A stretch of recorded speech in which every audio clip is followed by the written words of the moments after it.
As the State Department has confirmed, I never sent or received any material marked classified, and that hasn't changed in all of these months. This seems to me to be, another effort to inject this into the campaign. It's another leak. Hillary Clinton on national public radio, maintaining yet again that she did not deal with documents that at the time of her tenure as Secretary of State were marked classified. Fallout from the latest report from the Inspector General continues. In the latest poll done for CNN and WBUR in New Hampshire, you see real trouble for Hillary. Some attack this poll as an outlier, but it shows Bernie Sanders at 60%, Hillary Clinton at 33%. So are things headed downhill fast for Mrs. Clinton? Let's bring in our political panel. Skyping in from Miami, former advisor to Governor Jeb Bush, Justin Sayfie. And Skyping in from Florida's West Coast, Tampa to be exact, Democratic media strategist Franco Ripple. Franco's also vice president of KateCom Public Relations. Justin, we just heard Hillary Clinton say this latest report changes nothing, but it seems to be resonating with a lot of prospective Democratic primary voters. Your take on it?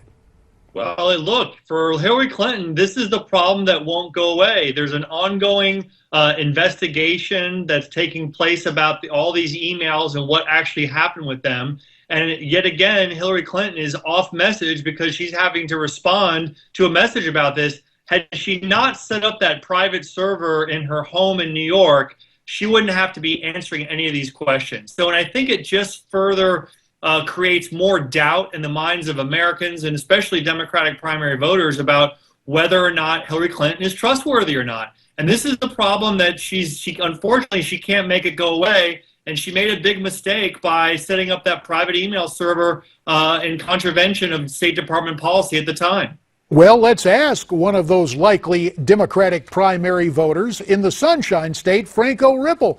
Look, this thing, whether the reports are leaked or whatever, when you have a situation where senators can't even look at the stuff that was on the server, it's that sensitive, way above top secret, there is a serious problem here.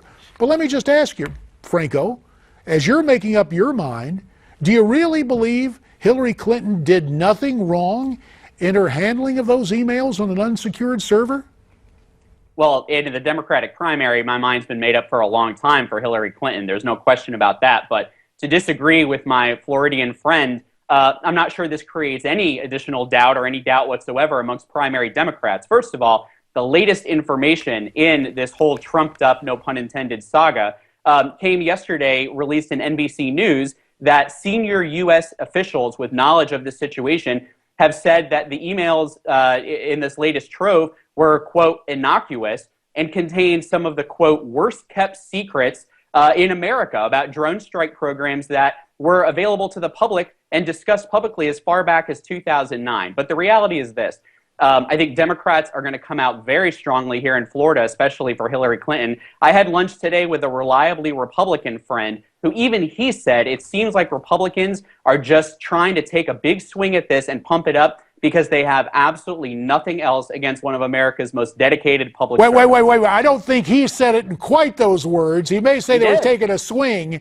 Maybe he was just trying to see the expression on your face, Franco. The NBC thing I understand because that stands for not believing conservatives. But anyway, let me turn to another ad on the Democrat side. Bernie Sanders reaching out to baby boomers. His ad in Iowa takes one of Simon and Garfunkel's great songs, America, and uses it. Let's look and listen. Counting the cars on the New Jersey Turnpike, they've all come to look for America. All come to look for America. All come to look All right, now, some are calling this ad Reagan-esque. Look, I love the music. The images, though, Reagan-esque for a guy who's running as basically a socialist, Justin? Well, I think it's Reagan-esque, not the candidate, but the Morning in America or the America theme, very kind of almost patriotic, and the images of the farm and the hay and people kind of doing everyday activities. It's almost reminiscent of the famous 1984 Reagan ads during his reelection campaign, but certainly not the candidate. But look, this is devastating against Hillary Clinton. That ad is going to resonate with a lot of Democratic primary voters, especially in Iowa and especially in New Hampshire. And Hillary Clinton's in a tough spot because she could lose those first two states to Bernie Sanders. Yeah, you know, I'm thinking that whole Morning in America thing, you changed the spelling of morning to M-O-U-R-N-I-N-G. Maybe Hillary will end up in mourning, Franco, but you still think she's strong. But I got to ask you this, really, because you studied campaigns, Franco.